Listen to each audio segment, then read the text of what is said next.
Sup Shredders, my name is Logan aka Spiderhands and welcome to an SP Patrons video today that I make for BranSi0730 ZHANG as part of their custom monthly music review. And if we switch over to here, we have ourselves a track on the screen from an act named Post Malone off of their Hollywood's Bleeding album. This track is titled Circles, so we're going to listen through it from start to finish and we're going to hear what we think. It's been a while since I've listened to Post Malone. I've never really listened to him like actively and in a focused way. It's always been passive, like in different locations I've been into when they've been on the radio or whatever, but let's go. Put lyrics on as well.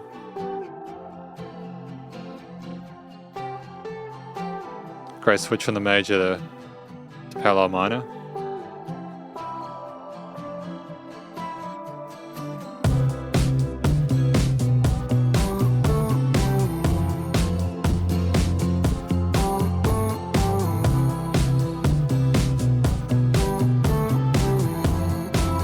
Sounds sick, man. I love it.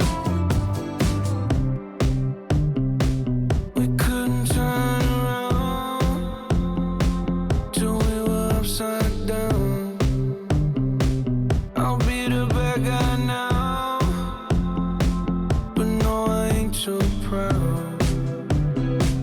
I couldn't be there, even when I tried. You don't believe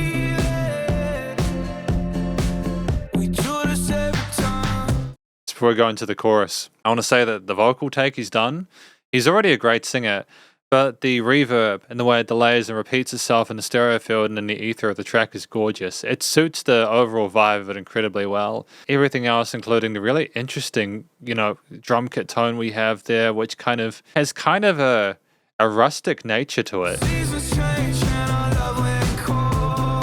It's charming.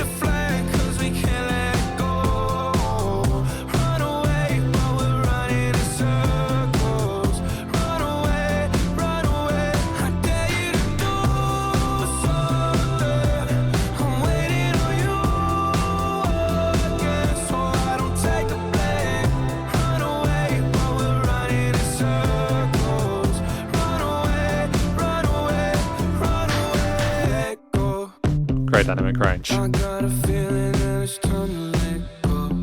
Bring down intensity. I said so. I knew that this was doomed from the get-go. You thought that it was special, but it was just a sex door, and I still hear the echoes. I got a feeling that it's time to let it go, let it go.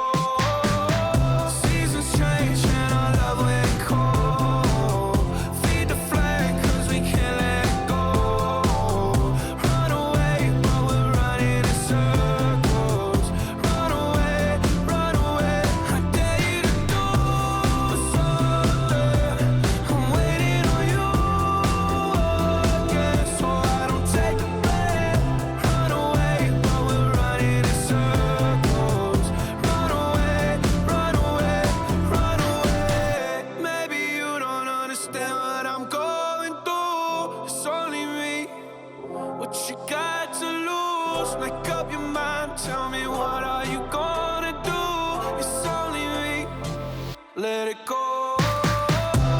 There's a similar motif repeated, but there's variations to how it's presented, and it's nice.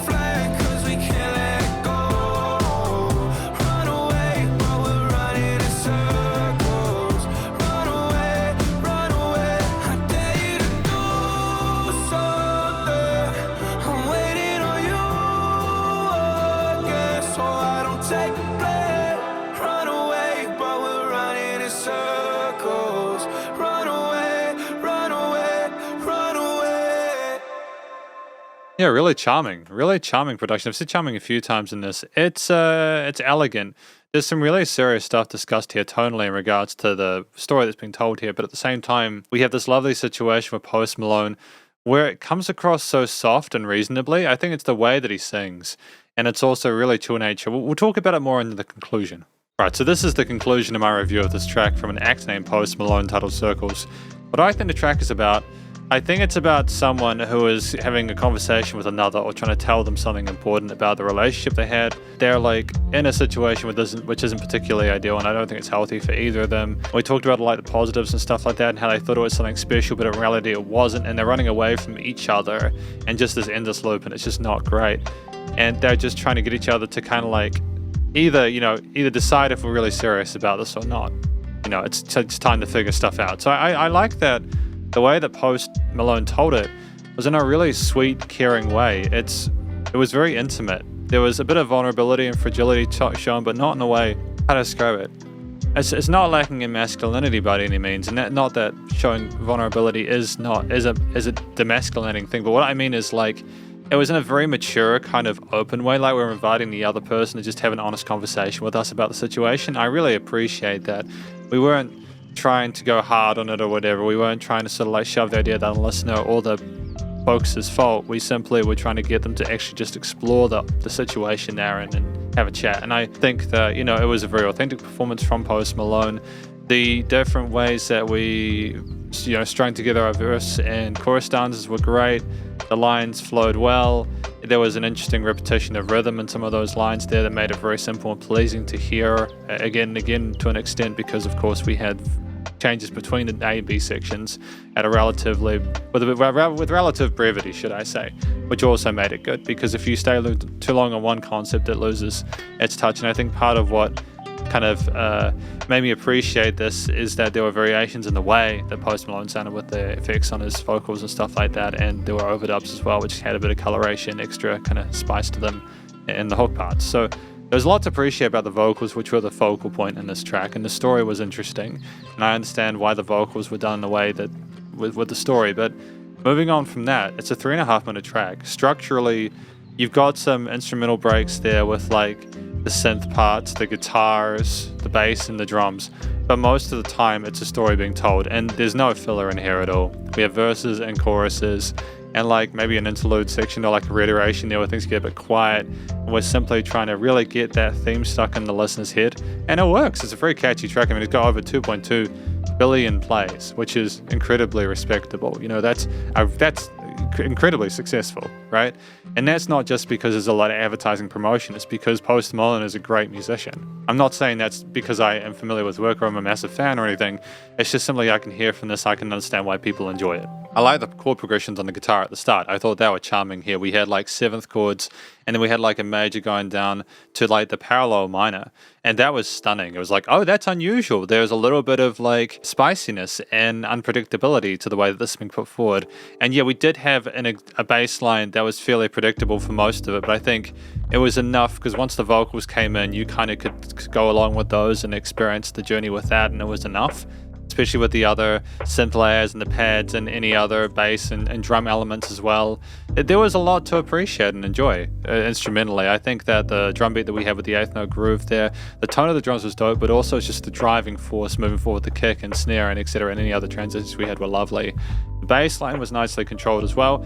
There were parts such as in the second verse, as I understand it, where we simply just had the bass line going, and I think that was great. I think part of why that works so well is that we had the guitars, double tracked at the beginning and nice and wide, but then to just have the bass by itself, it's a contrast in regards to textures and timbres and the harmonic depth of it. And again, you don't want to have the same thing all the time.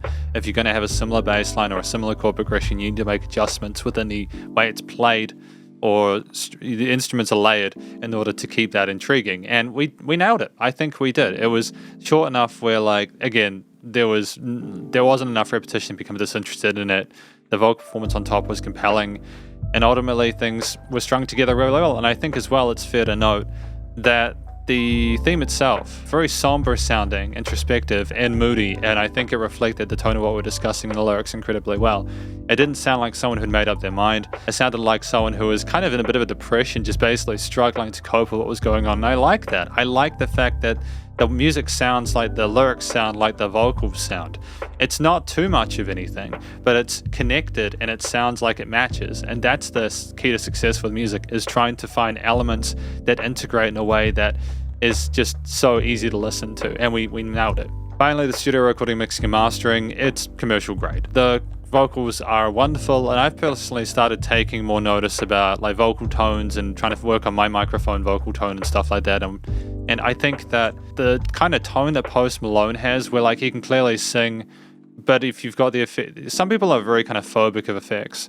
And I think that if you can sing well and then use those effects to enhance the performance or the ambience further, such as when we had the effects that made it sound like he was empty and alone in a really massive room because of the reverb delay, I think that's charming. And there was great use of space, and it filled up the stereo field and frequency spectrum really well. That was clever use of effects. Because again, he can sing, there was a nice bit of vocal fry and a good hidden chest voice, etc.